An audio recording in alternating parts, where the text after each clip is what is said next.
Hi, Ange. You're big on your football history. This feels like a big, big moment for the football club, doesn't it? Oh, absolutely, without a shadow of a doubt. 30 years, a club that's absolutely climbed to the peak of European football in the past, and you can just imagine how the supporters are feeling. There's probably a couple of generations in there who've heard the stories but not lived the experiences, and now they can live their own experiences, and it's special. I know everyone at the club's super excited, the players are excited, and hopefully it's a successful campaign for us. 4 years ago, the club was bottom of the league in the Championship, so that just shows you the progress that the owners made.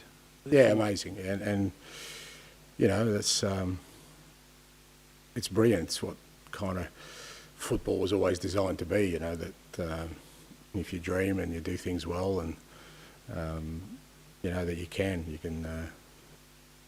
reach the absolute pinnacle of whatever endeavour you're in, and especially for football clubs, I think that's always been the aspirational side of the game. That maybe's dwindling a little bit, but certainly those kind of stories are the ones that resonate the most, I think, when you look at football's history. And it's clearly a competition you know very well, Celtic and Tottenham, and obviously you're at a different club now, but you are defending your title almost, aren't you? Yeah.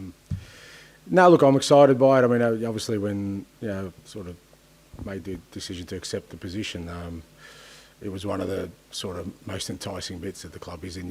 It is in Europe, and obviously in the Europa League, which is a competition, as you said, I've already had experience in. But just being in Europe is exciting. It's I've always enjoyed it. It challenges you in different ways, challenges the players in different ways, and just as the fans have memorable experiences, it's the same as a player and as a coach. Winning away in Europe is tough, but if you can manage that, it always remains in the memory as something special. So, hugely looking forward to this campaign. Afternoon, Ange. Have you told the players that you think you guys are favourites? Have you told them that you want to win this competition? No, I haven't told them that. No. I mean, I think from my perspective, what's really important is that a bit like I have in the past, is that you treat this as a sort of standalone tournament. It's very different from the Premier League. It's very different from your league competition. Like I said, just challenges you in different ways, and you need to embrace that challenge. And when it comes around, really switch your focus to what's required for that, because the demands of it, even the conditions you may face, are going to be totally different. So if you just sort of expect to roll in from a Premier League game into a European game, I just don't think that's the way it works. So obviously I've had experience in it, and we'll make sure that the lads are ready for every unique challenge that's before us. Please, can you just explain a bit more on how it's different? Do you expect teams to treat you differently then? No, it's just like you're playing different countries, different leagues, different styles of football, different types of players. It's very, very different. Each league has its own sort of uniqueness to it, both in the way teams play and the conditions you face.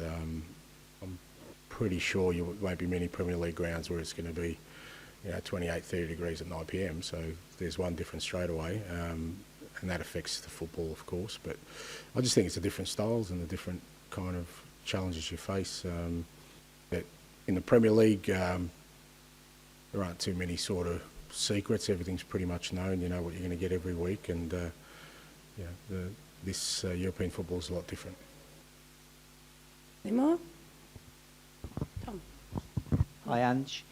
A question about your players, really. A lot of new players this summer. Last year at Tottenham, you had a big squad with a lot of injuries, which meant the squad was then tight.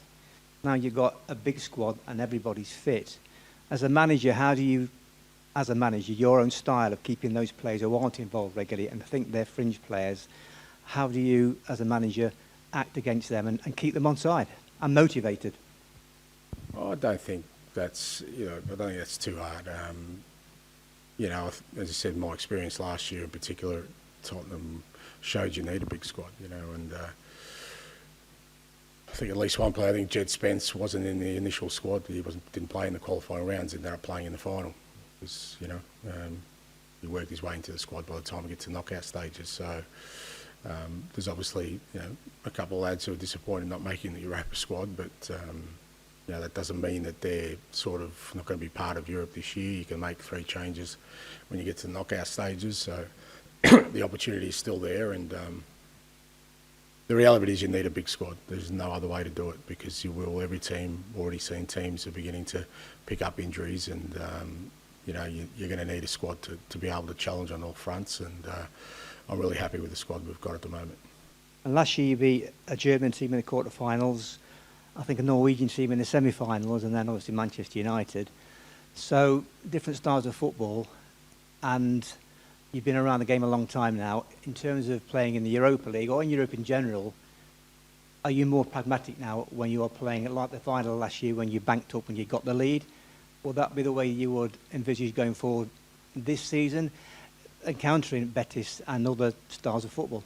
Yeah, no, look, I think it's fair to say that the world is crying out for me to be pragmatic, but I'm just not built. But you're loath to be. but I'm just not built that way. And look, you know, I've always said what I like to do and what I enjoy more than anything is winning. So whatever it takes, we'll do. As I said, we had a different campaign last year, and certainly in the final we had to play a certain way because of the availability of the players we had, and thought we handled that really well. But again, you know, people's memory gets blurred. If you look at the knockout stages, the quarter-final, semi-final at home, we were very, very dominant, played our football away from home. We did what we need to get done. And I think you do have to approach, like I said, the Europa League a little bit differently.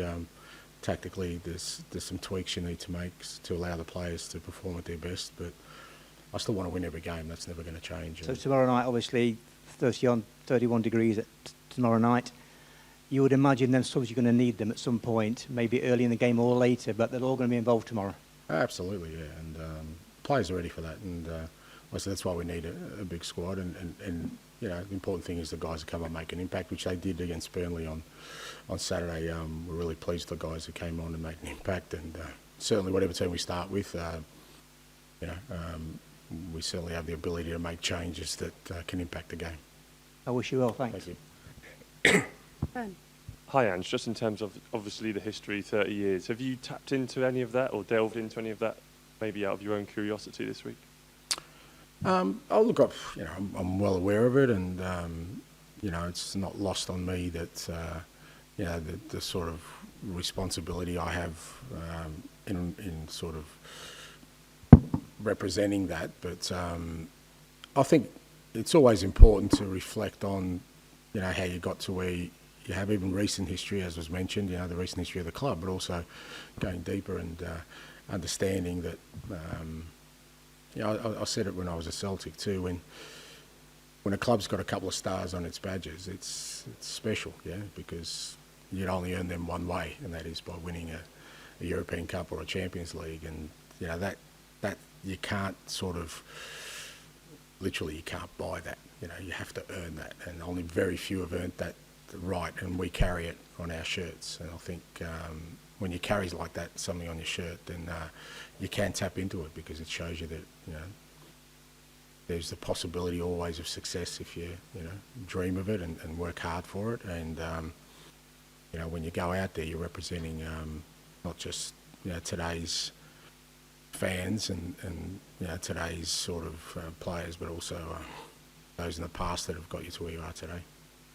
Ange, you said the aspirational side of the game in terms of a club maybe rising from the bottom of the second tier to trying to win a European competition was dwindling a bit. Do you mean it necessarily it does because of the financial outlook of the game now, or just that clubs have different priorities in terms of finishing higher in the league rather than going for trophies? A bit of both, I think. Yeah, I think it's fair to say a bit of both.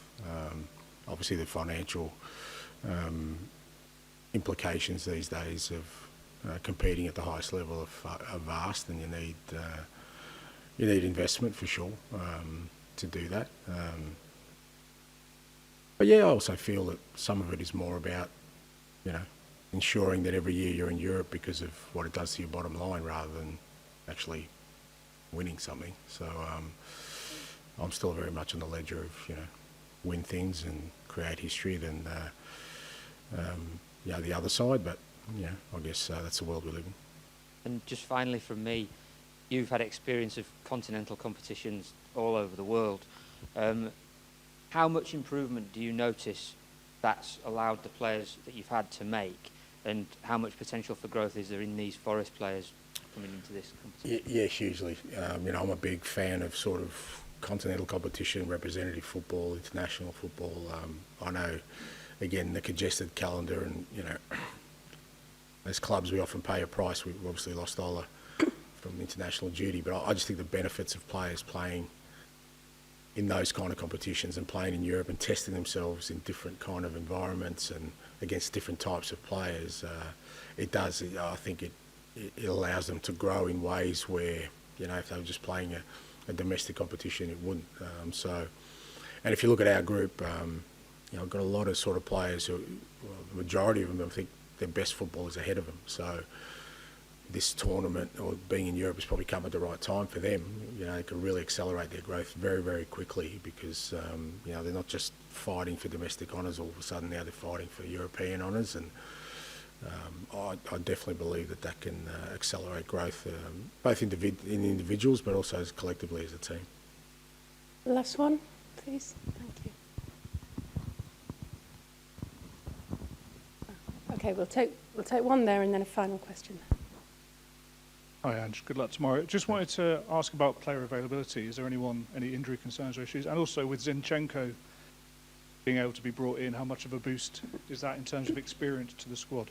Yeah, firstly, bringing Alex in is brilliant for us. Obviously, losing Ola was a massive blow, and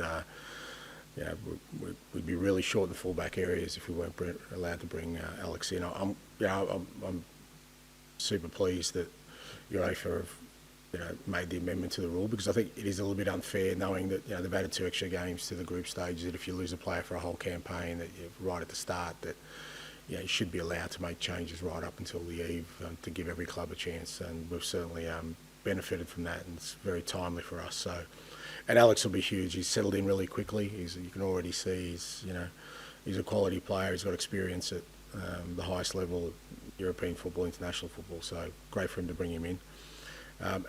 Availability-wise, the only one that misses out is Murillo again. He trained yesterday, but just still not comfortable, and so we've left him back home to do some work, and everyone else is available. We brought Echo Dominguez across as well. He's now training fully. Won't be a part of tomorrow, but we've actually brought the whole group across, even the ones who aren't eligible, because I think it's really important that at this early stage we keep the group together. Being away allows a little bit more of sort of that spirit within the team to sort of gel a bit quicker, because we do have a lot of new players. I think it'll be a worthwhile couple of days for us. Last one. Yes. Hi, Ange. I want to ask you about your opinion from a huge coach like Pellegrini. It's 5 seasons in a row in European competition. What is your opinion about Manuel Pellegrini, and how do you expect from tomorrow here against Betis? Thank you. Yeah, huge respect for Mr. Pellegrini. It's amazing. I'm not going to mention his age, but he just keeps going, and he's a quality manager, and it gives hope for young 60-year-olds like me that we still got some football in us. And he's an absolute gentleman. I obviously managed against him when I was at Celtic and we played Betis here. But he still produces the same kind of quality teams. He loves his teams to play aggressive football. You can see that still. And every year he makes sure the Betis team he has is competing for European football. And it's going to be a tough game. They're a good side. They've got some Premier League experience in there. Obviously, they signed Anthony from Man United. I managed Gio Lo Celso at Tottenham. He's a quality player, technically very, very good. So it's going to be a tough game for sure. But I'm looking forward to it because, as I said, I've got the utmost respect for Mr. Pellegrini, and I'm looking forward to seeing him tomorrow night.